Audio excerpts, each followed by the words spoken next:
Hello, good evening. Tonight's presentation is the concluding segment of what I think we could all agree was a very successful lecture series that we hope to continue next year. And we thank you on behalf of the Milton Historical Society for your support and the feedback that many of you provided in surveys that we distributed at the last lecture. If you did not get a chance to do that or would like to add something, please see any member of the society. We appreciate your input and suggestions for how we can improve this and make it even better next time around. I can't tell you how thrilled and excited I am to be introducing our keynote speaker tonight, who is one of the most eloquent and accomplished historians I know, and we are fortunate to have him with us. Professor Randall Miller is a native of Chicago, but he says he is a naturalized Pennsylvanian, so we'll have to take him at his word on that, I guess. Yes. He earned his doctoral degree at Ohio State University and has been a member of the history department at St. Joseph University in Philadelphia for the past several years, decades, forever, I think, at least my senior grade, where he teaches a variety of courses spanning American history from the colonial period through the civil rights movement in the 1960s. Dr. Miller is a prolific scholar, having published more than 80 articles and essays on a wide range of topics such as slavery, race, immigration, religion, and urbanization. His resume also includes books on the Civil War, titled Religion and the American Civil War, Lincoln and Leadership, and the Northern Home Front during the Civil War. In addition to his Civil War volumes, he is co-editor of Pennsylvania, A History of the Commonwealth, which is used in many college classrooms, and he is the author of the award-winning book, Dear Master, A History of the Commonwealth. He is a former editor of the Pennsylvania Magazine of History and Biography, published since 1877 and commonly recognized as one of the most prestigious state-level journals in the country. He has been president of the Pennsylvania Historical Association and a member of its executive board. His expertise on American culture, politics, and history has not gone unnoticed by the media, which has made him a kind of go-to guy for newspapers, magazines, radio, and television. He has served as a consultant for the African American Museum of Philadelphia and the State Museum of Pennsylvania. He has appeared in documentaries on the Civil War, Philadelphia politics, and PBS's intriguing four-part documentary on God in America. A Renaissance man, if there ever was one. A very busy person. On a more personal note, I have known Randall for 30 years. Believe it or not, doesn't seem that long. And during that time, we crossed paths at numerous academic meetings and often solicited his advice on writing projects, as I did most recently a few months ago. I did this because I've always valued his objective and thoughtful input. Several years ago, he asked me to contribute a volume in a series he was editing on historical events in the 20th century. My topic was the 1960s. I wrote and sent him what I thought were good, readable chapters that I was convinced just could not be any better, could not be improved. Until he returned them with marginal questions like, is this what you really want to say? Or what about? Or have you considered? Questions that authors might not always want to hear, but that need to be asked. As an editor, he forced me to raise my game. Few events in American history capture our fascination more than the Civil War. More books have been written about the Civil War than any other historical event. But tonight's presentation is unique because Dr. Miller will ask us to look at one of the most tragic and transformative events in American history from a different perspective. In his presentation, the Civil War, Memories, Meanings, and How Americans Remembered It. So please give a very warm welcome to my good friend and colleague, Professor Randall Miller.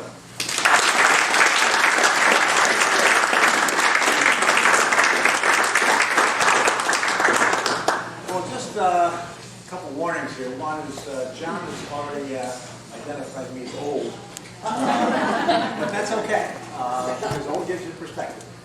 He's also said I'm a college professor, and that can be dangerous because if you give a college professor a podium and what have you, they go on and on and on, but I understand you all have to go home, etc. So I will try to press what I'm going to say enough to, I hope, interest you, maybe tease you a bit, and go on as we ask our students to do, and that is do some reading on your own account. And I noticed it was beautiful that you, in terms of the display in these tables, there are books related to the Civil War, and that's its own incentive. I don't know if it's a take-home or not, but I don't know.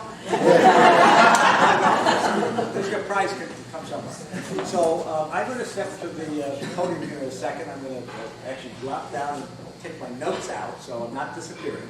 But what we're going to have tonight is a lecture that's going to include visuals. And at colleges now, we're supposed to give what are called trigger warnings, to warn the students that there might be some disturbing stuff, so that they can galvanize themselves and see it or leave the room or whatever. So I'm going to give you a trigger warning, which is after dinner that there are some images in here of the consequences of war. Wars are not pretty, and so people get very messed up in the wars, at least physically. So that's after dinner, probably not a pretty thing, but at least I've done my due diligence and I understand we have a lawyer in the room. So that's important so I don't get sued. So what I'm going to do is turn on the machine. Some of you might be old enough to know what this is. It's called a slide projector. Remember the time with the potlucks in the church basement when the missionary came back and he was going to tell you about his time in Israel or someplace like that. So it's kind of exciting to see this machine. Students love this because it's so old it's new. And they marvel. In fact, students will even say later on, could you bring the slide projector back? Because it's a wonder. Oh, look at this. I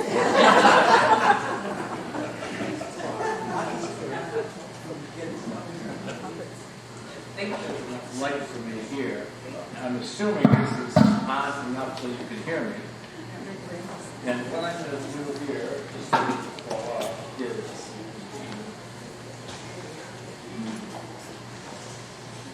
give myself some light in case we decide we want to turn the lights down. If we decide we want to turn the lights down, you have to promise me that you're going to be good boys and girls. We'll see. So this is just preparatory. I being able to see my notes. Okay, that's better. All right. So I'm going to talk about the Civil War. A great central event in American history. The Revolution created the nation. The Civil War confirmed the nation. It was really the greatest war, one might say, in American history in terms of its effects on American society, American economy, American politics, American culture, and go down the list. It certainly was the most devastating war in American history in terms of Americans. According to the latest and best counts we have now, over 750,000 men who served died during the war.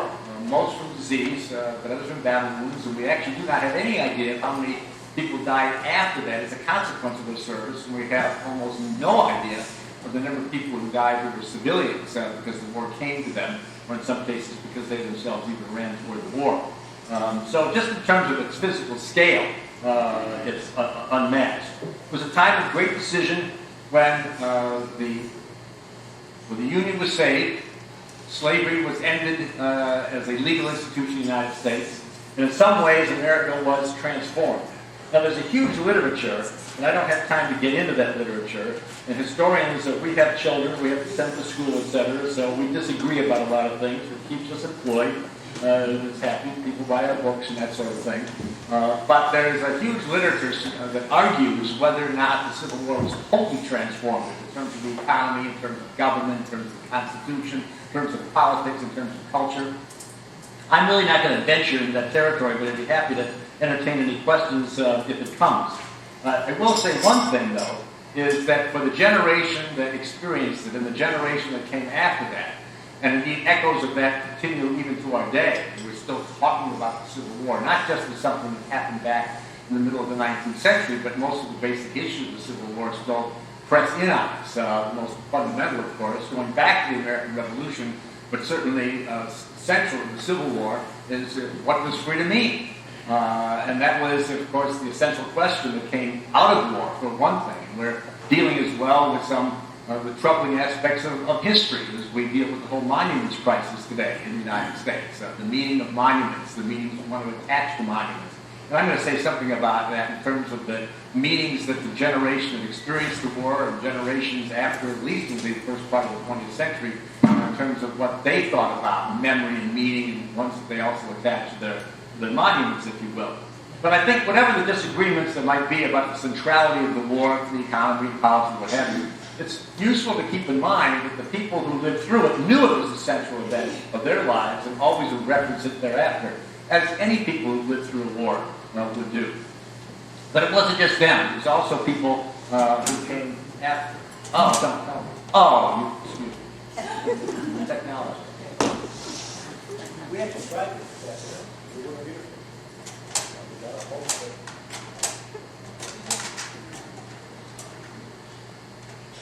The old trick there.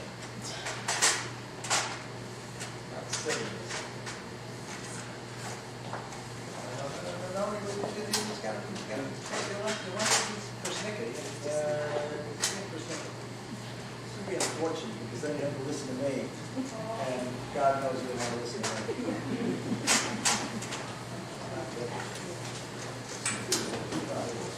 No, just.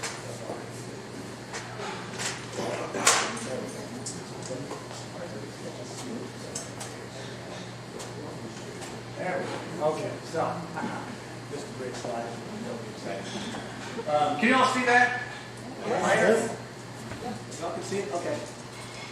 So, just in terms of the war itself, the people who experienced it, if you're especially living in the South where the war came to you, could hardly forget it. I mean, one of the most obvious things was that the devastation of the war, the death and the devastation of the war. And people living in places like Richmond or Charleston or Columbia, in fact, indeed across the South, would be reminded of the war simply by what was taken away. And what was taken away, of course, was the things that they knew. And if you've ever been in a situation of a war-torn place, you're reminded in terms of its physicality, but the scars on the landscape, and also how disorienting it is. That the things that you once knew, the buildings, etc., that gave you reference points, put you in a place and all the memories summed up, as some of you are doing with the History Harvest kind of phenomenon. They're not there anymore. So that has multiple effects, one of which, of course, is it raises the question, what was there, and what meaning did it have, and where am I now, and where should I go?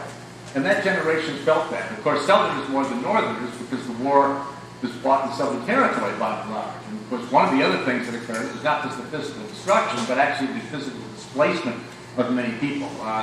We had a refugee crisis in the Civil War. We have refugee crises all over the world today. In fact, it's very instructive of how we dealt with the refugee crisis created by the war that might actually inform, in some ways, what people might think about it today. But there was a major refugee crisis in the South as the armies tramped about and came to them, etc. As such was the case. And these are just images and what have you to remind people would pack up whatever they could to get out of the way of the armies, because the armies would literally gobble them up. The armies are not to do. And of course, people were constantly reminded of the war as well, because this is Tennessee or in Virginia, where many battles were fought and many people died for years and years after the end of the Civil War. Farmers working their fields would literally be digging up the bones, if you will. And of course, what's greater and more stark reminder than that be? People who they died here, and why did they die? There were also many efforts during and after the war to try to give meaning to the war. And so one of the things that happened, and we'll see this and I'll say other comments about it, was the whole reinterment campaign that occurred in the North. That is, to go and find those bodies and dig them up and try to identify them, to give them meaning, because the loss was such. Remember, these are people who by and large are young people. And people knew death, to be sure, largely agricultural people. But they didn't know death on this scale. And young people like this didn't die. Older people died. Maybe the children died because right after birth. But not the young men. I mean, accidents to be sure. But taking away, in some cases, a whole generation of people.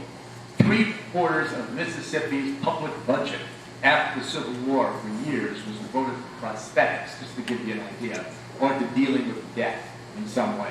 And so it was staggering. And part of what we wanted to do was to give meaning to war by giving dignity to death. And so you had these campaigns, literally, of finding the bones and taking the bones and giving them the respect that can come from that. And of course, out of this, we start getting the national cemeteries. But not only giving dignity to death, but nationalizing death, saying that these deaths have meaning because people died for the common cause. Kind of a democratization of death as well. And if you look at here, it's not so much that you have the large monuments identifying so-and-so as being the rich person. There's a democratization of death that comes from the Civil War. We're all going to get the same headstone. It'll be identified if possible in terms of your name. It'll be identified if possible in terms of your unit, etc. But none is mightier than the other. We're all together in a great struggle, etc. And there's something actually beautiful about that because it binds people together with a tremendous sense of commonness. And I want to say more about that in a minute. And of course, there's also the sanctification of death for the nation. And most famously, of course, was in the North with Gettysburg. But there were many other places as well. And of course, the great dedication there in November of 1863, when Lincoln gave perhaps the greatest speech ever given in the English language, the Gettysburg Address, about which more later on when I finish. But again, it's the same kind of phenomenon. The war forced people to think about the meaning of life because they're having to deal with the fact of death. And why is it worthwhile? Now, one of the other things about the war, in terms of the generation that lived through it and the generations that lived after it, let me go back to this, was that people in the home front actually knew a lot about the war. Not just Southerners, but Northerners as well, even though the war did not come to them directly.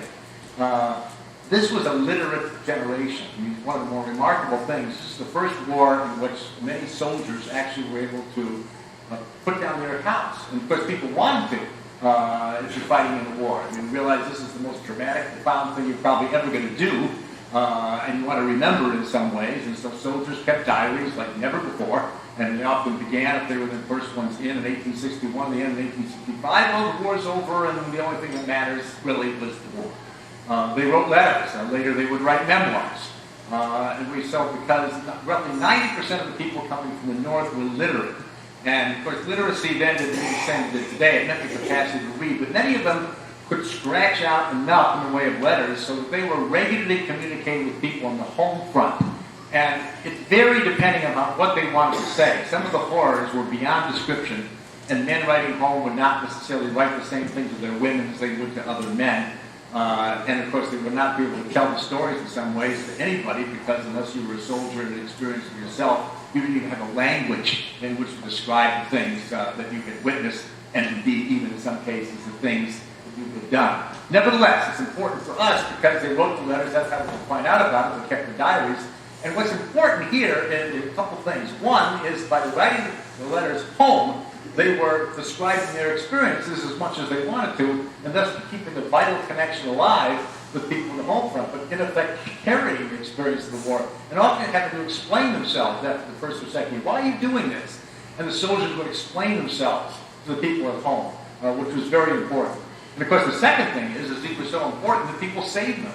They saved them not just to read them later, but to pass them down, almost like a sacred talisman. If you read the letter, if you read the soldier's diary, what have you, you'll be somehow connected with them. Not just in terms of their people, but somebody who had done something remarkable, something who had done something that really mattered. And maybe the power of that experience will literally come off the page, whether it's a letter or a diary or something that, again, collecting the relics, the stories to be told, stories not just of the past, they're really stories for today.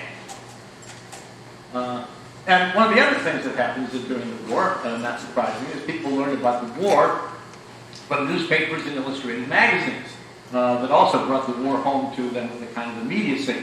During the Civil War, again, you have some interesting phenomena that we take for granted in some respect. You have the first embedded journalists, kind of a strange phenomenon. but various newspapers, in effect, had correspondents that they literally attached to the various armies, more in the north and the south, who would report on the regular doings of the army. Of course, one of the more important things in terms of military intelligence was that Robert E. Lee read the northern papers. Because I'm not joking. They read the northern papers because they would report on the size of the troops and the rumors of where they're going and what have you. There wasn't the same control then as there was today, to be sure. In fact, there was almost no limits on what the soldiers could write in terms of keeping diaries, correspondence with him. It was all very loose. But for our purposes, it was important that the newspapers regularly reporting on what the armies were doing, and in effect, keeping that connection between the home front and the battlefield. And back up. But you also had illustrators. That's what these people are. That would attach the armies that gave kind of emotion to it. Not even emotion, but motion in a sense, because photography and even the printed word could not always capture the sense of battle and these kinds of things. Photography wasn't advanced enough; it couldn't capture motion at all. So illustrators would go out and they would, in effect, provide illustrations for these illustrated weeklies like New York Illustrated or Harper's Weekly or Frank Leslie's Illustrated that gave a sense of activity and action. But one of the other things about the Civil War was not only was it a war in which you had a very literate soldiery, you also had the photograph. It was the first really photographed war. And there were two things that the photograph did, too. One was it reminded people of those who'd gone off to war. So there was a physical presence with you, even though the person wasn't there. Almost all the soldiers, if they could afford to do so, would get their image taken, the so-called carte de visite. There were small portraits mounted on cards, tintypes, or what have you, and they would be kept in the homes. In fact, with the vacant chair, sometimes literally a table would be set in the home, and there would be the chair where the husband or the father or the brother would sit, but there would be nothing but the photograph there. That was a reminder you had a vital connection. Of course, soldiers would also try to have family portraits with them, so they would be reminded why they're serving, that they're really serving to maintain the community and the family and its values, and that was ultimate. So that was significant. But one of the other things that happens in the Civil War is the photograph war. Starting in about 1862, some photographers went to the battlefields themselves and wanted to provide a much more realistic experience of war that they could convey to people so that people might understand actually the horrors of war. And so now you start getting images of destruction. This is dead horses and what have you. But more importantly, of men who died. This was profound as you're now carrying the images of death literally to people's doorsteps, if you will. And people, they had various photographic exhibits of these kinds of things. And it was actually quite disturbing to many people. One of the things about this, though, that is worth, I'm going to make it a footnote now, and then I'll push it up to greater prominence in a little bit, was also distorted, as all photography is. The photographers did not just want to convey what the war was like, but they wanted to also convey a particular kind of war, if you will. And so you don't really see the reality of bodies piled up on top of each other. You don't really see the eviscerated bodies. You don't see the bodies without heads, the bodies without arms, and what have you. What you see are almost stylized in some ways of individuals. And what's important about this is that in one sense it's going to keep a kind of mythology alive that's going to affect how more we remember the war than necessarily that generation, the first generation, remembers the war. And that was that individual valor still counted, instead of this being a kind of mass destruction, what have you, where the individual counted for nothing, where the values that he brought to the war, values of honor and values of courage and values of integrity and what have you, so that the noblest would win, and that's going to become a theme after the war. The photography, even in showing the dead, doesn't show them piled up as counting for nothing. It shows them, even in the horrors, if you will, as counting for something as individuals. And I'll say something more about that in a little bit. And of course, people also learned about the war because some of the men came home. And when they came home, they, of course, had things to say. But they also had, in some cases, things to show. And some of what they had to show were various scars, or what they had to show was that they were missing things.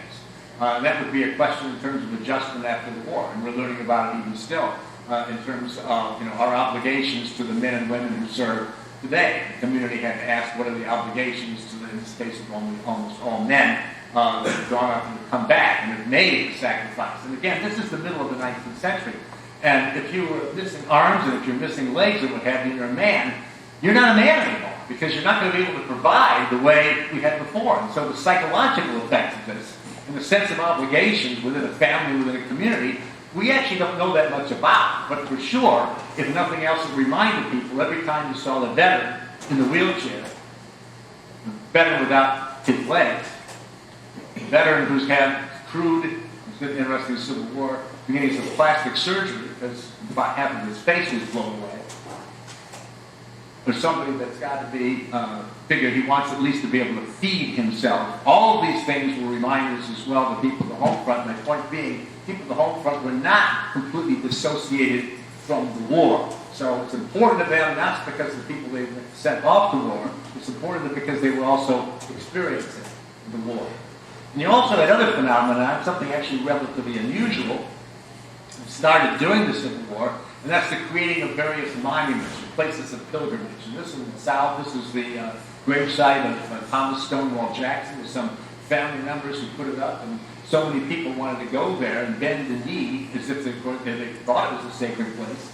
Eventually put a little fence around it, not surprisingly. Eventually be a larger monument. But you begin to sense, even during the war, that women and even veterans themselves are trying to establish ways to remember that war and give it a kind of sanctity and spirituality and purpose that otherwise might not have. And again, emphasizing that the individual can still count.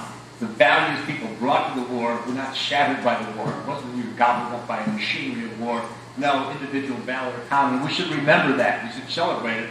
Which, like with all monuments, the purpose of which is not just to remember, but to encourage people to go forth when the crisis comes to them, so that they will act responsibly, as our heroes have done. And of course, every southern town wanted to remember as well. What's interesting about all the monuments that went up in southern towns, and of course some were to generals and some were to colonels, but many of them were to the Minutemen of the South. And just like in Massachusetts, you get the Minutemen statues, etc., the Minutemen theme was picked up by Southerners after the war as well. And what's the Minuteman theme? That is free people, the common man, the simple yeoman Republican farmer, the ideal, the freest person in the world who owns nothing but himself and his own labor. That when danger comes, when somebody comes to take the liberty away, as the British have tried to do in the 18th century, now we're going to protect ourselves because the Yankees tried to do it in the 19th century. And that is the common man is going to take his gun, he's going to come to the square, and he's going to fight against the invader, whoever it is, in order to protect the community, but more importantly, to demonstrate his commitment to liberty. And so you've got all these Minutemen statues, always in the public square, and I don't know how many Southerners there are, people who know this is from Decatur, Alabama, they're always facing the same direction. Anybody know what direction they're always facing? They're facing north, because that's where they come from. The Yankees are coming again. So every time you're in the public square, you've got the church, you've got the courthouse, but you've got the reminder in terms of not only what was, but what might still be, which means your own obligation. Often the past, after all, is never the past. But even during the war, you're starting to get these monuments put up in battle sites, what have you. This is First Manassas, one of the first ones being put up by soldiers or what am I to say? Spouses and mothers and what have you of soldiers. And this was very unusual. Two unusual things. I mean, having the monument movement, one could say, starting before the war is over by the participants in it. Secondly, going back to the Minuteman idea, these as well, is even the celebration of the common soldier rather than simply emphasizing the great men, who do get much emphasis to be sure, but in effect looking to the commonality of the people's general experience, and our experience, not just somebody who is exalted, if you will. That's very unusual because Europeans did not do that in terms of looking at the people who were to be remembered in war. But Americans did. It was a kind of democracy in that phenomenon as well. And these things became didactic. So after the war, for years, for generations, the veteran would take the family there to remember the battle where he fought. And of course, the purpose there was not just to recollect, the purpose was to instruct the children so they would be able to do the right thing when their moment came. Certainly, the moment would come for them. In fact, whole states made money with the number of monuments that started to come immediately after the war. It would continue through the 19th and early 20th century. I mean, I'm sure New Hampshire and Vermont probably would have gone broke if they hadn't all these monuments going up and they're just sending this stuff down like crazy to be chiseled out. And it wasn't just Southerners that were doing this. Northerners were doing it as well. And he had many organizations that were doing this, but probably the most important in the North was the Grand Army of the Republic, which was a veterans organization that definitely wanted to keep alive the memory of the war, reminding people that they, the veterans, mattered not just during the war, but that the nation had obligations to them. And this veterans organization had over 400,000 people as late as the 1880s and was the most powerful lobby in the United States, lobbying for veterans benefits, among other things. The last veteran benefits paid out in the Civil War in terms of pensions, what have you, I believe were paid out as late as the 1940s, certainly well into the 20th century. I mean, they were really good at it, and no politician in the North would ever ignore the power of this very effective veterans lobby. And they also, of course, put up statues. In this case, this is fighting Joe Hooker, who didn't fight so well in Chancellorsville. But nevertheless, a great hero there in the public square in Boston, Massachusetts. Again, the purpose was celebratory, but the purpose was also reminding people, and it was also to pressure the Massachusetts legislature to remind them, there's stuff owed to us because we were there. We were the ones who were there with fighting Joe, or whoever it was. But as the time went on, of course, the veterans are getting older. And one of the things that they start doing is, often happens with veterans, is maybe 10, 15 years after the experience, they start remembering the experience and even begin to willing to tell it to other people other than veterans, although they're more comfortable with veterans than anybody else, then as now, in many instances. And one of the things that soldiers started to do was to have these so-called re-encampments where the old regiment would form and would go to places where they fought the great battle, where they had demonstrated that they really mattered in life, where they were men, and that really counted. And so these re-encampments became really quite extraordinary in terms of the general effect, not just on memory, but again, how people would remember their service and the meaning of the war. So this is one in the Georgia Regiment, 25 years after the war. Again, and what happened by 30 years after, 40 years after, and this is the 50th re-encampment, is a process by which the veterans from the North and the South, even though they still had some distrust for each other, and some could never, in effect, say that you're as good as me, they did get together in these re-encampments, and they would sit side by side at some of the re-encampments. They, again, like veterans, they appreciated that I might not have agreed as to why you fought, but I respect that you did fight and how you fought. And that created a kind of bond that was an important process by which the reasons why the war was fought, and it was fought because the South seceded from the Union in order to protect and advance the interests of slavery. That's why the war happened. But by the end of the 19th century, through re-encampments and other ways, and memoirs and writing, people emphasized the bravery of the men, steadfastness of the men, what have you, and were not really interested in discussing why they fought in terms of any political reason. They fought because their communities called them to fight. And because they were noble men, they did fight. And they could respect each other. And as late as the 1920s, these guys still able to walk. I don't know if they're incontinent or not, but they're still able to walk these parades. And of course, we also ritualized these things by creating special holidays instead of Memorial Day or what have you, or Memorial Days. So the whole community would be reminded of the service of these men. But over time, they just basically started to have themselves that they could trust and tell stories to. I don't know what else they're doing there with their hair. We better move on. That's not worried. But the men die, and each death would count, and there would be each community with each death would be reminded that somebody from that community had served. Remember, people were coming from all over, so it's not as if they're just drawn from one particular area anywhere. In that sense, the Civil War also democratized the memory of it because there was usually somebody from that community who had served in some kind of way. So those deaths themselves kept alive a memory of the war and giving meaning to the war. And eventually, of course, they pile up. And one of the most interesting ones that I like, not because of the death, but because of the kind of metaphoric meaning, is that in 1891, Joseph Johnston was one of the pallbearers of William Tecumseh Sherman's coffin. Sherman had died. Now, Johnston was the Confederate general that Sherman had squared off against in the Georgia campaign and going through Georgia. And it's a beautiful, symbolic suggestion that these people who had opposed each other could now find common ground, if you will, with respect that came because they had been noble men. And you actually even would get these sort of rituals of reconciliation among the soldiers. And what they were saying with these things is not that we respect each other, but the only thing that mattered in terms of memory was what the soldiers had done in the battlefields. Not, again, the causes of the war, or in some cases, not even the consequences of the war. So issues such as slavery, what have you, were literally being written out of the memory of the war, so the only thing that mattered was the experience of the battle itself and the way men conducted themselves in that battle, which for years also became the dominant interpretation even in places like Gettysburg, became highly politicized 10, 15 years ago when the National Park Service suggested that they needed to, in effect, raise questions of why people fought, not just how people fought, if you will. But that was part of the process that was going on among the veterans themselves through the end of the 19th century and the beginning of the 20th century. But, of course, they do come home. The Southerners, of course, to see devastation, and the Northerners supposedly to a brighter life.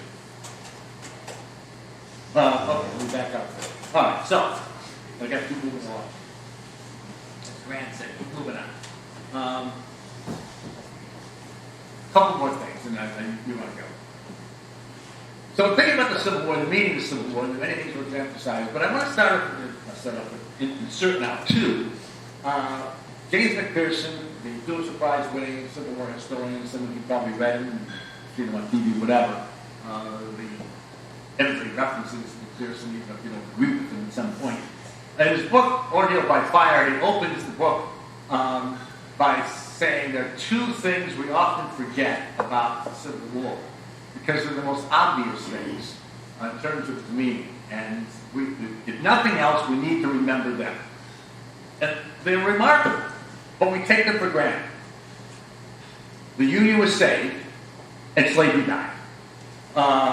Both of these, in the middle of the 19th century, would have been considered, and were considered by contemporaries, impossibilities.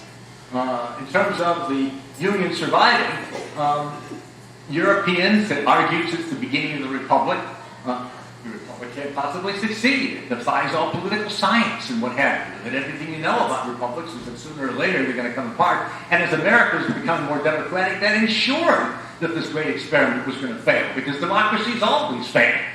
And of course, Americans were very conscious of this and argued that, with our own sense of exceptionalism, we had to succeed in order to demonstrate that democracy could succeed. Is that what Lincoln said in the Gettysburg Address, for example? Why it was so necessary.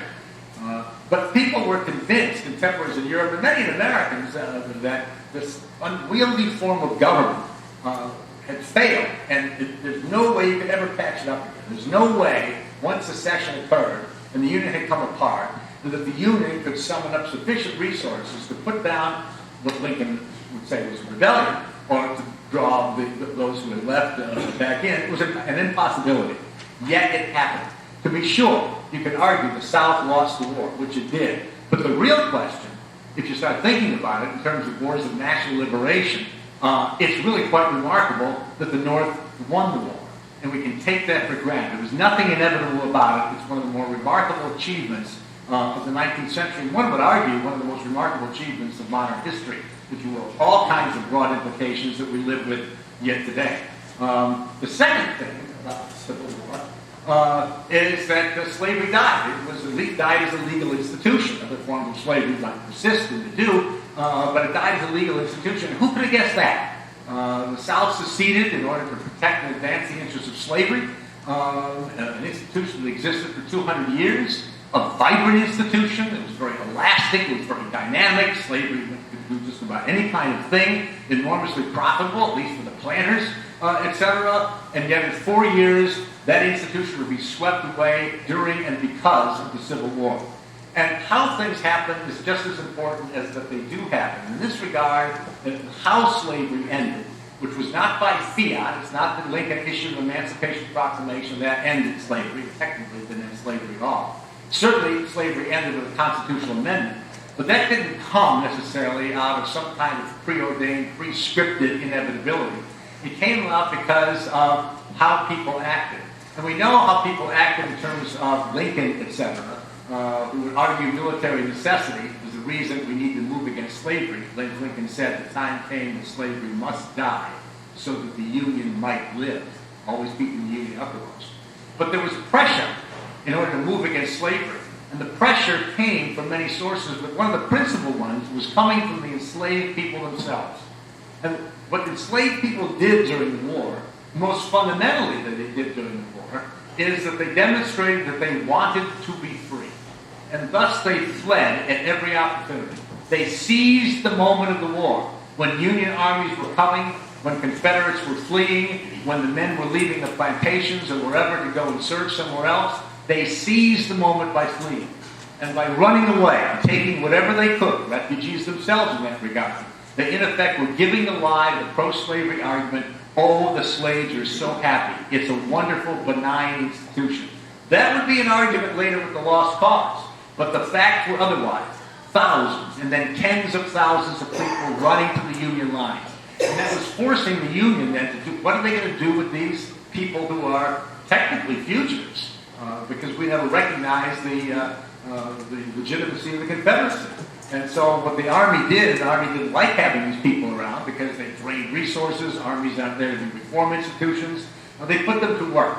And putting them to work, it not only made them useful in the sense for the Army, but also showed that they could be useful to the Union.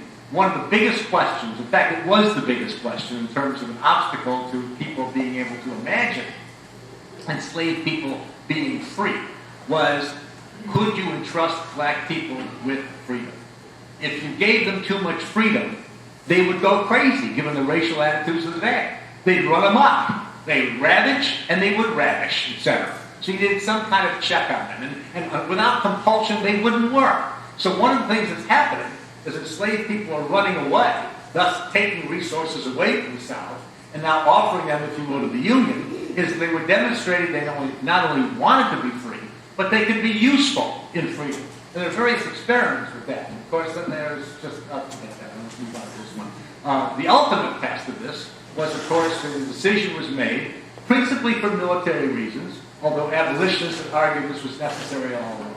Black abolitionists like Frederick Douglass insisted that nobody would ever give freedom, allow freedom to black people unless they could demonstrate they deserved it.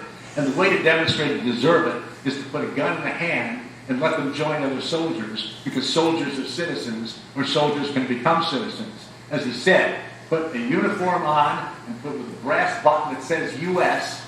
and put a musket in his hand, and that person, that black person, will become a soldier, and then he will become a citizen. You'll entrust it with him. And the service of blacks, roughly 200,000, about 180,000 plus in the military, about 20,000 in the Navy during the war, was a remarkable test of their capacity to be responsible, and a remarkable, in the end, testimony that they were responsible in terms of how they thought and how they acted, so that more people could imagine them being free. You could trust them with freedom. So how freedom came is also going to have enormous significance. And the end of this as well is it also created a moral obligation, because freedom was not given to the enslaved. Freedom was earned by the enslaved. And during and then after the war, black veterans would insist we had earned our freedom. And as a consequence, we are due that which is the nation's due, and that is the rights of people and to be respected as citizens. That would be a constant pressure that goes on even to our own day. What is due? Black veterans today from our own books, etc. We've seen that dynamic. So that's very important in terms of contextual. I've just got so much stuff to... Oh, the other thing, of course, is that, then I've got to shut this thing down and get bored, is one of the big stories was the war gave a tremendous boost to American nationalism. Now, obviously, white Southerners didn't agree with that, and it would take them a while to wheel around. But one of the big things that happened during the war and after the war was this enormous boost to American nationalism. And the war didn't just save the Union, it actually transformed it. The Union of 1865 clearly was not going to be the Union of 1861 for one reason. Slavery was going to end with the 13th Amendment. But the war compelled many people. These are local people. You've got people in Milton, what have you. Their world was Milton or the Valley. They might be connected to the market, this sort of thing. But the locus of most people's experience was actually relatively small, even though the market economy is connecting people to financial centers in New York or Chicago or whatever. But their imaginations were still relatively confined. But the war was going to force people to think nationally. And one of the things that made them think nationally was the military. Over 1.5 million men would serve in the Union Army. And they didn't just involve themselves, but they involved their families, their friends, their neighbors in the war effort. The Army was a potent agency of creating a national identity. And just as during the American Revolutionary War, when George Washington's Continental Army was the focus, there actually is a revolution going on. There is a nation that's going to be built. So it was in the Civil War that people following the Union armies, most especially the Army of the Potomac, but the Union armies got a sense of seeing the nation in action because the armies' movements were reported, their battles were counted, the needs were noted. It would provide a national focus for people. And it's useful to remember that the men who served in the army were being thrown together with people that they had never seen before, in some cases from places that they never heard even existed before. So now you can have Massachusetts men with Michigan men and with Minnesota men. I think those are 3 M's with this company in Minnesota, right? That all of a sudden they're discovering how much they're alike and not just their differences. And they're going to places like Missouri or Mississippi, and they're going to those, M's here, Miller, that in going to these various places, they're actually seeing America. They're experiencing it by these contacts, but they're also experiencing it by physically being in places they hadn't happened before. And one of the effects that this has, and it's kind of political sciencey, if you will, is that it helped create what Ben Anderson in political science called the imagined community. And it's a nice term anyway. And that's the idea that you can believe that there are people that you don't know living in places away from you that share your values. So much so that if they're threatened, I would come to their defense. And that if I'm threatened, would come to my defense. It's got the magic community. And so today, there are people in California we care about. We don't know them. We've never met them or what have you, but we think that they're Americans. So if Little Rocket Man, lobs one of those things over there to knock out Stockton or wherever he's going to hit it, we would consider that attacking us here in Milton or in Philadelphia, what have you. That's the imagined community. So people's imagination of a world bigger than just their little home is dramatically expanded, even exploded as a consequence of the Civil War. The soldiers are writing home. They're not just the ones seeing it themselves. They're writing home about what they've seen in Mississippi or Missouri or whatever, the men they've met in these other places, and how they're rethinking themselves what it is to be an American that's now moving from being an abstraction to a reality. So a tremendous boost in terms of identity, but also sense of national purpose. And they saw the nation in action. An abstraction will remain an abstraction if you don't actually see it move. But now you're seeing with the army, what have you, the mobilization. The nation has power. The nation has purpose, etc. I want to belong to that, and I'm willing to make a commitment to it as well. And of course, one of the other things we've noted, they got its stock of heroes. Now, what's interesting about this as well, and I'm almost done. What's interesting about this, well, to me anyway, is that just as in the American Revolutionary War, so in the Civil War, but much more so, this required a national effort because this was a national crisis. And although neither the total war, it was more total war in the South than it was in the North, it was close to it. And what that meant in terms of mobilization, it wasn't just men who had to meet the call. It was the women and even the children who had to do so. And women did rally in the South as well as the North. But I'm going to emphasize the North here. So you can find, in terms of women, in effect, heeding the call for the Union, soon for the nation, that they would do things that you expect women to do. First thing, of course, is they expected their men to be men. That is, that they would rally to the flag, they'd put down the rebellion, etc., and they would conduct themselves honorably while they were in service. They wouldn't learn to curse, they wouldn't learn to gamble, they wouldn't learn to do other things that guys do when they're away from unsupervised women, etc. But the women had their own obligations. And so initially they would do things, and this is the Pennsylvania Academy of the Fine Arts, where women in Philadelphia are gathering to sew the flags for the regiments and what have you. And that'd be a reminder, the regimental flags, that we belong to a community. Soldiers felt an obligation to defend the community, etc. But also, as the war went on, soon enough, there were, of course, the losses that came with the war. So women organized various societies locally, and then eventually they're going to get stitched together into national societies. That's one of the other national phenomena of how many local people are going to realize that we coordinate our efforts with other people in the state, and then the state organization, we can coordinate our efforts with other states and what have you, will have much more effect in terms of not only gathering supplies and allocating them, but just in terms of just basic good management. So you got these organizations to deal with the widows of the war, the orphans of the war, soldiers who are coming back, who are wounded from the war, etc. So women are in effect rallying to the call, but they're also becoming identified with the nation's obligations and their own patriotic duty to serve that nation, if you will. This is developed at the refreshment stations, as in Philadelphia. The soldiers coming through Philadelphia, they needed to have some refreshments, and so women would set up these various refreshment stations. This is inside of the photograph, and inside of one of them. Things you can do. All of these things is something they also conducted these fairs for things like the U.S. Sanitary Commission, in which the home was becoming politicized, just like in the American Revolution. So, and these fairs were to gather money for the orphan societies, the widow societies, the soldiers' aid societies, etc., to be distributed to them. And they sold things like the Emancipation Proclamation was auctioned off at one of these fairs, for example. But I always like this here because they're selling something here as a potholder, but they're politicizing something because you want to bring the obligation back to home, any holder except the slaveholder, if you will. So every time you pick up a pan or what have you, you're going to be reminded of you're connected to something larger than just whatever you got in your hand, if you will. And of course, this was also reminded with illustrated magazines, etc., the things that not only women could do, but it was the things that women should do. The various roles that would be extensions of the home, but nevertheless, the home should not be confined just to the home now. You need to go out and do woman's work, whether it's in the hospital, it could be in schools, etc., but you were obliged as a patriot to do it. So women's work is becoming politicized.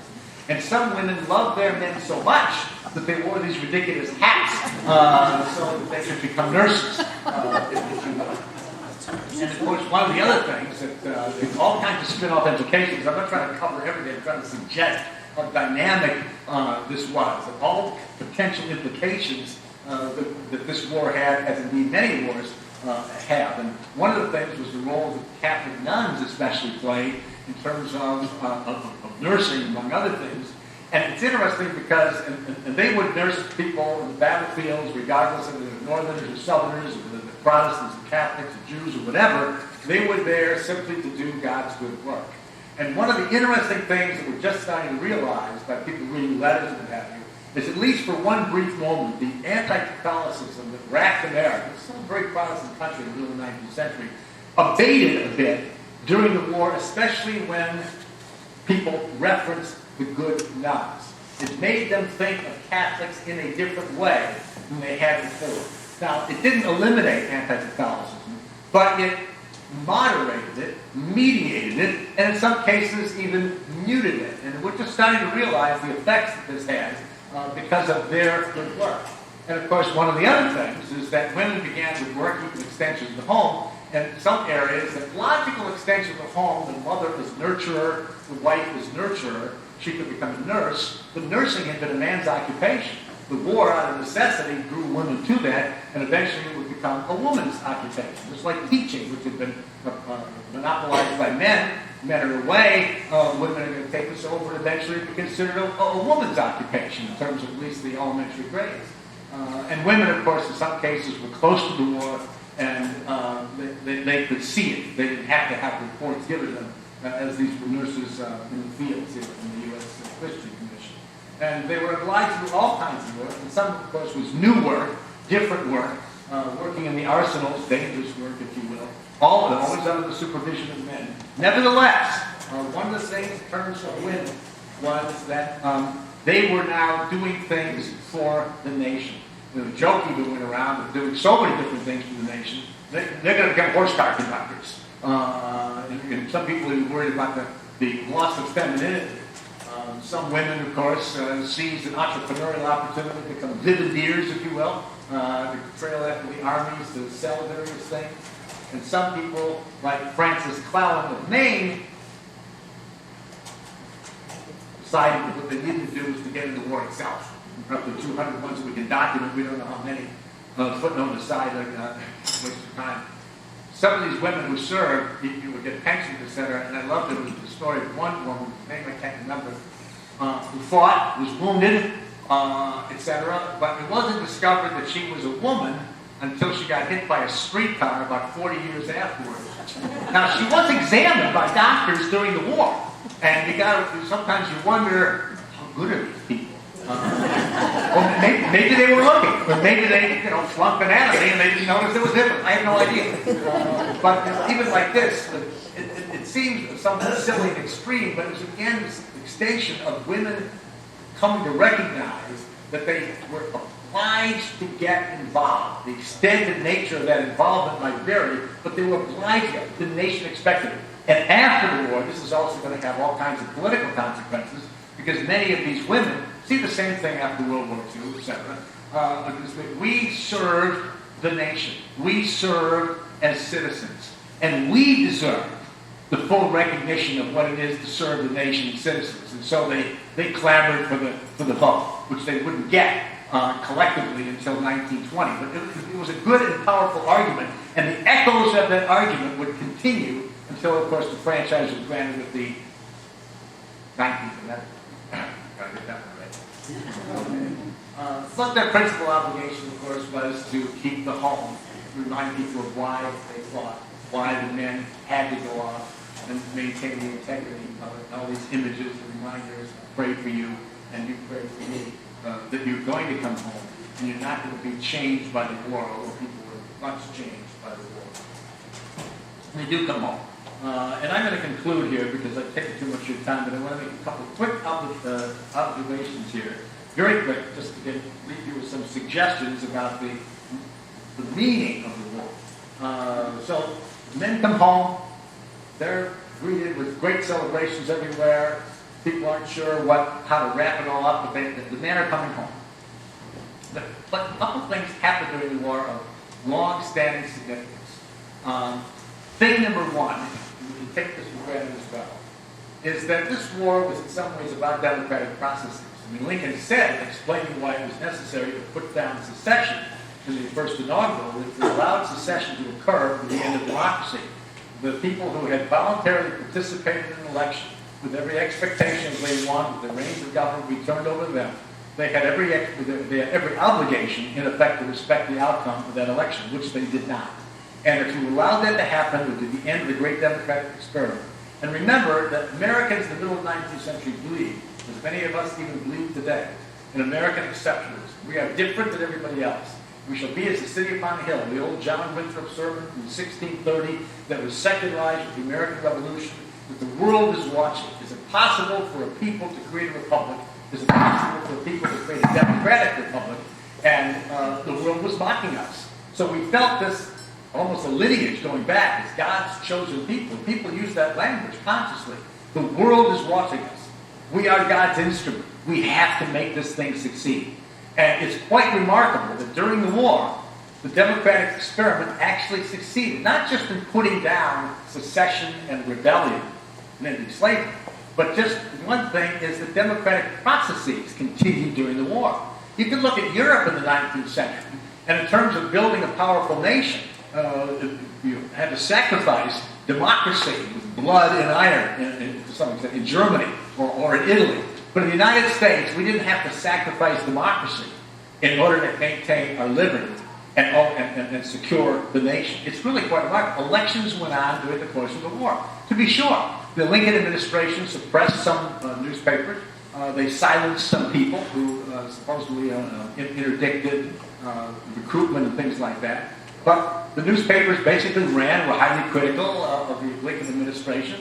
Elections were held in a regular course. The Democrats, as the war progressed, did better and better, especially after emancipation became Republican policy. And Lincoln in 1864 expected to lose. And we have his private memo. He expected to lose. And the most remarkable thing about that, of course, there was no effort to prevent the election because there was a war on.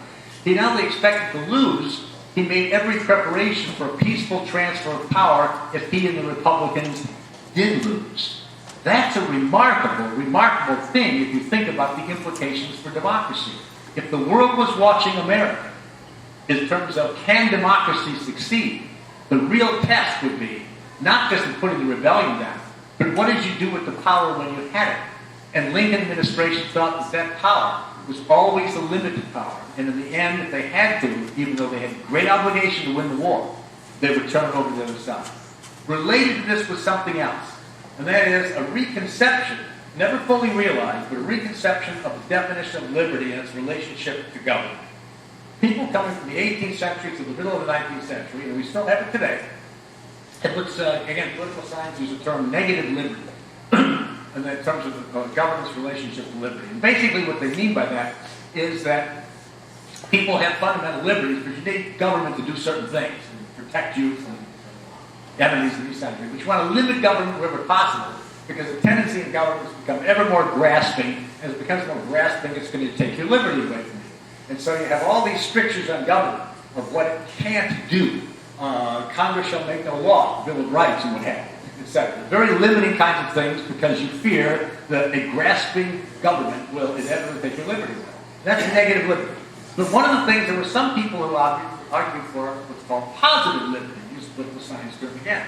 And this is the idea that a democratic government can actually be an instrument for, an agent to create more liberty, rather than invariably being, like any government, an enemy of liberty. And positive liberty was demonstrated during the war.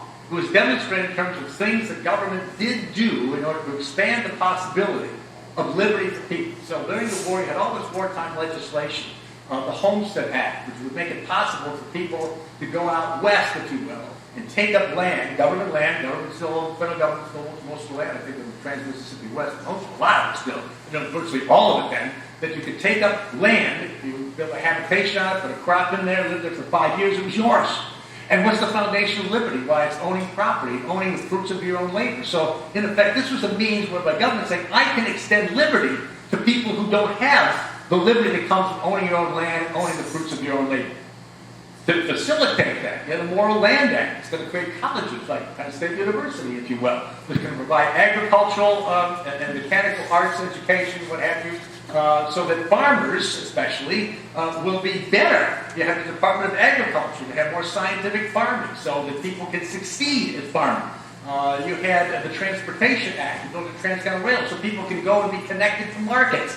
You had all kinds of positive legislation that not only was saying that if we win this war, the future is going to be better than the present, but was also saying that government is not necessarily the enemy of liberty.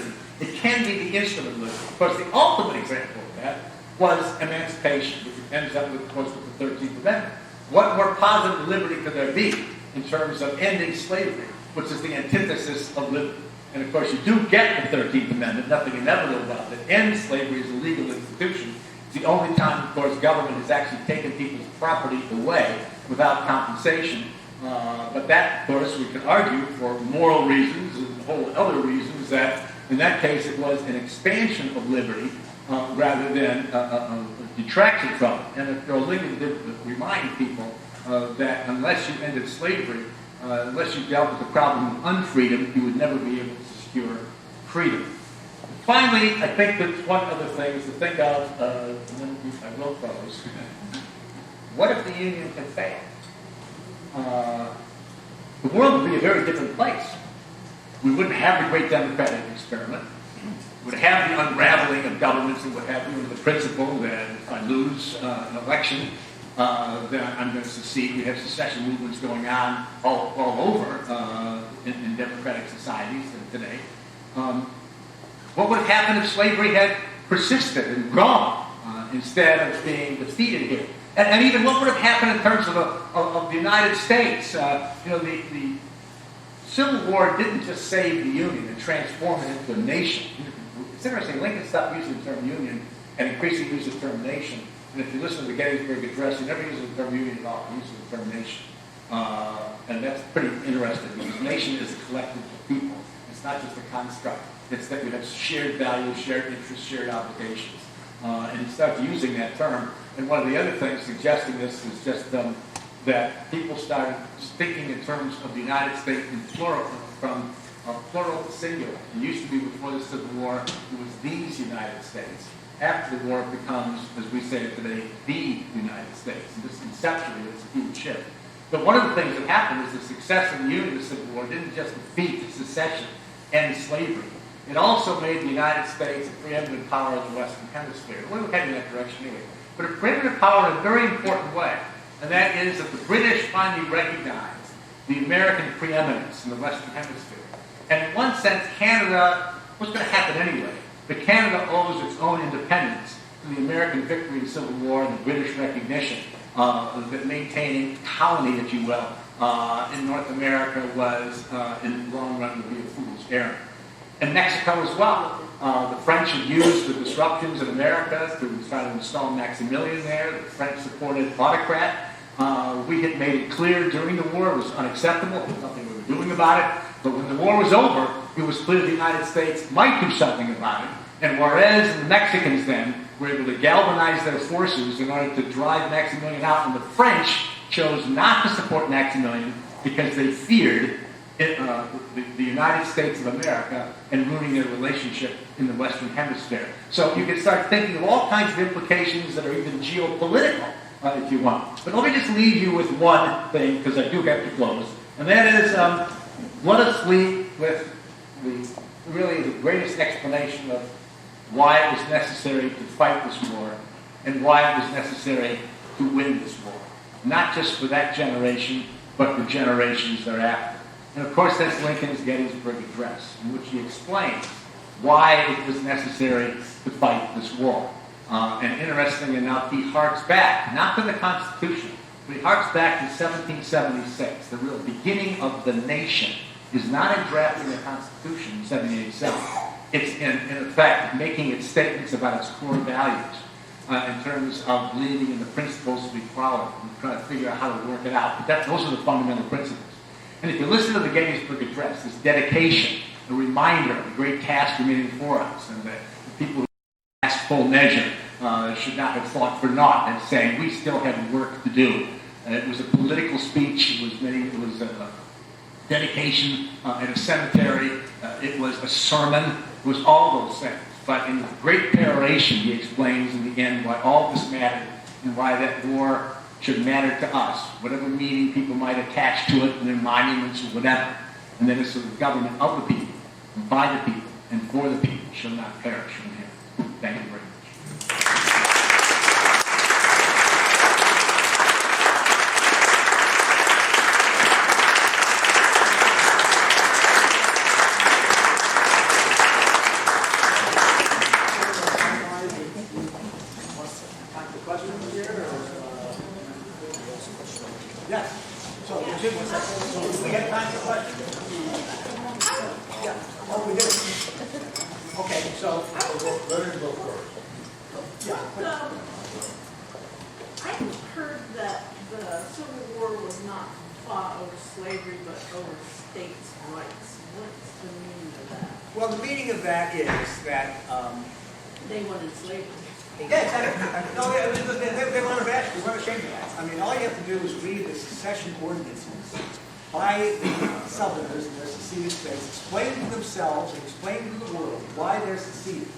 South Carolina, Mississippi. I'll just read what they wrote themselves. They were not ashamed of slavery.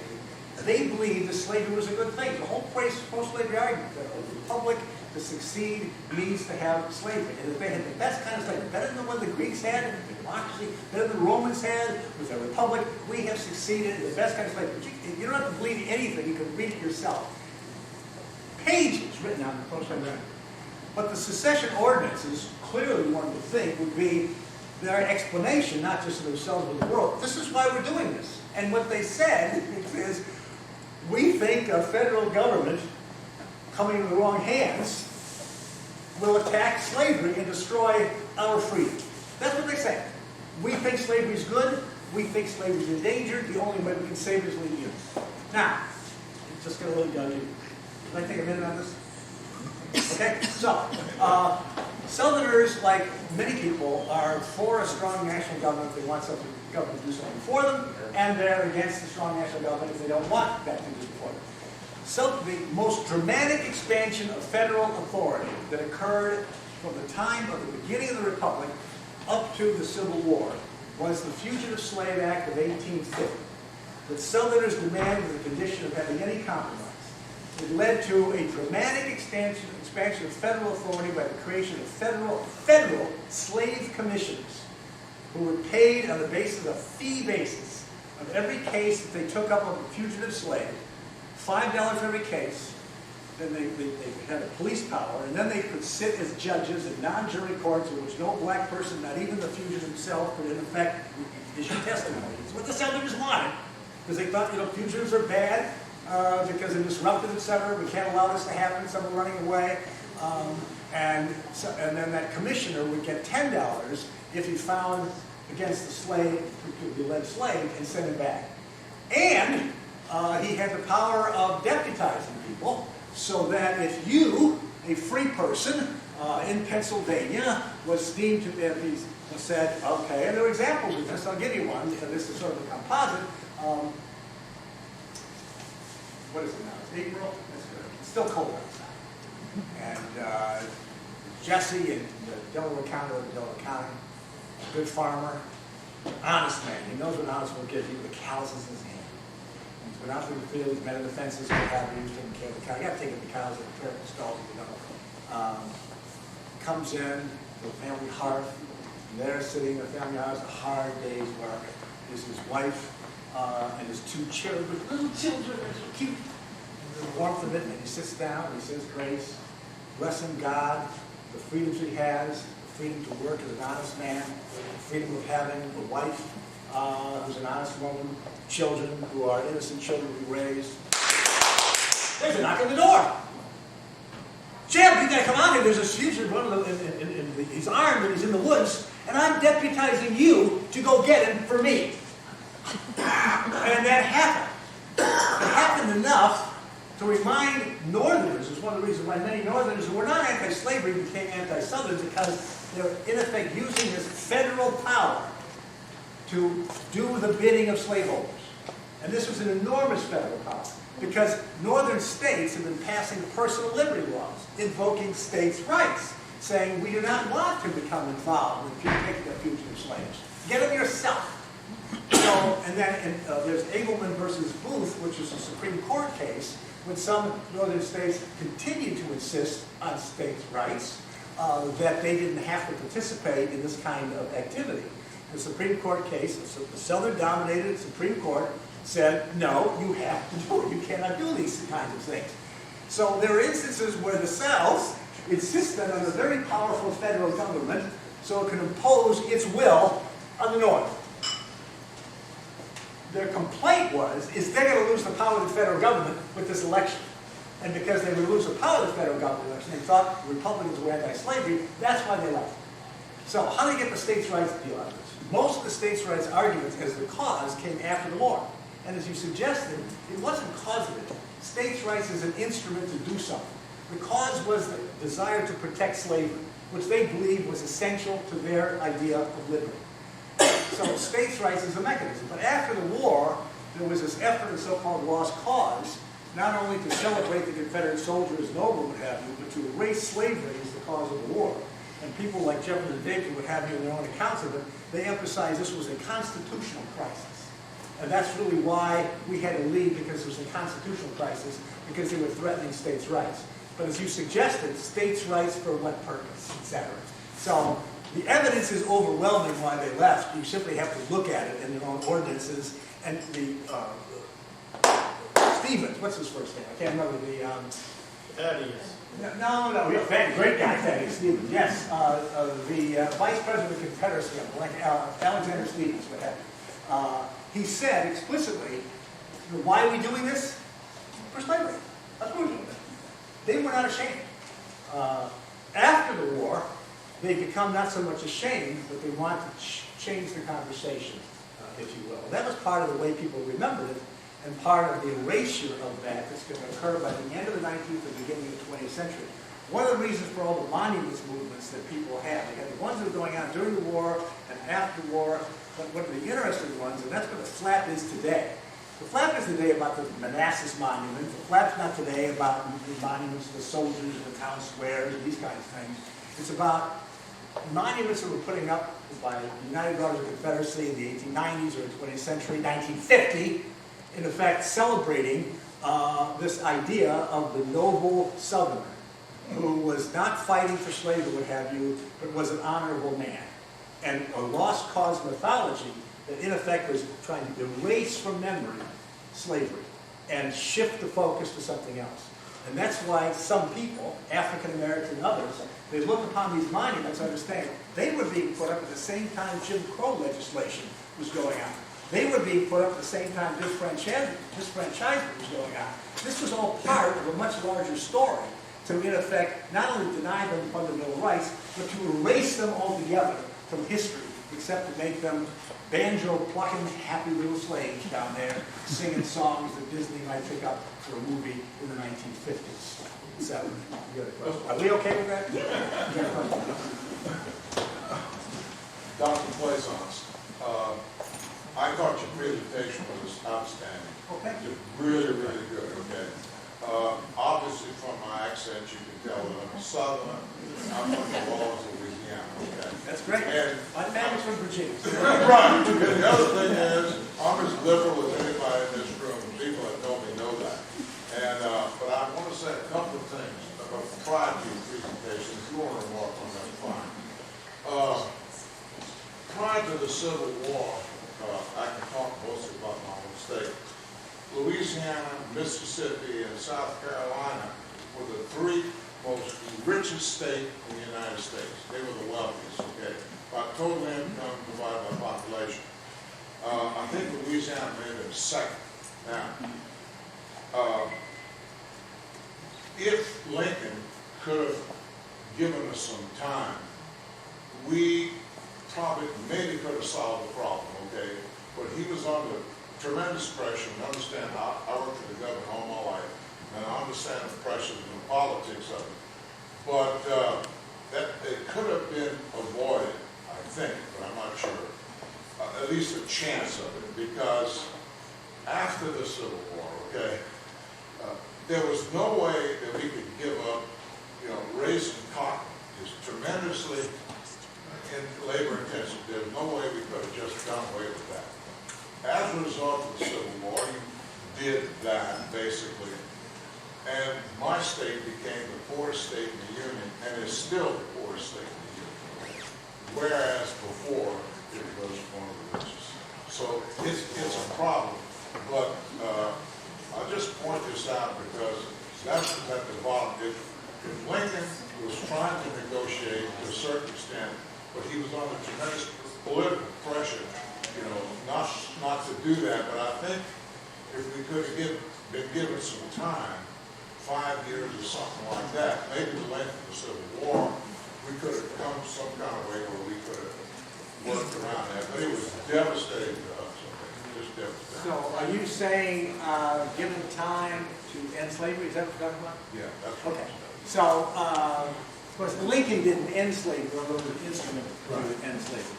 There were many involved who had interest in that. And when Lincoln, in the Emancipation Proclamation, argued constitutionally how it was that the could do something against slavery. He argued on the basis of military necessity, which meant that when the war was over, the legal status of such people would still be in question, which is why he wanted 13th Amendment. But in terms of Lincoln doing anything, of course, Lincoln was the responder initially, not the initiator.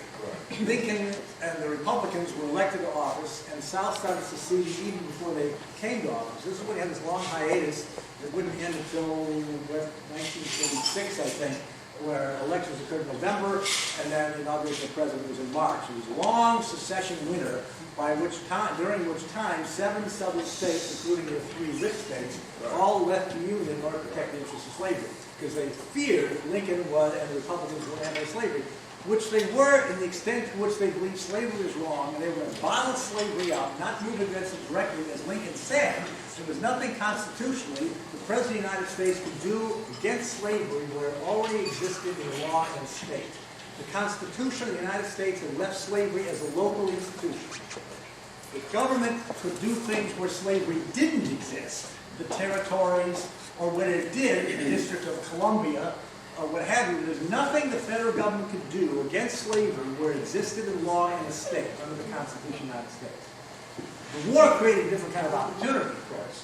So Lincoln coming in is a responder to something, and is not doing anything against slavery per se, except in Southern perception, because he would want to bottle it up. And Southerners believed that slavery had to grow and to die, just as Northerners believed that free soil would have to grow or their interest would die, which is why the battles were over the Western territory. So I'm going to disagree with that part of it. And it's also, I think, useful to remember the measured aspect to it. Lincoln was not an abolitionist. The abolitionists were asking for, they were the fringe group, you might say. They were asking for the immediate, uncompensated, universal emancipation of the slaves. And they were considered radicals in their day. And they also insisted that the core of that thing was that we should embrace black people as brothers and sisters in Christ. In other words, they're not just property.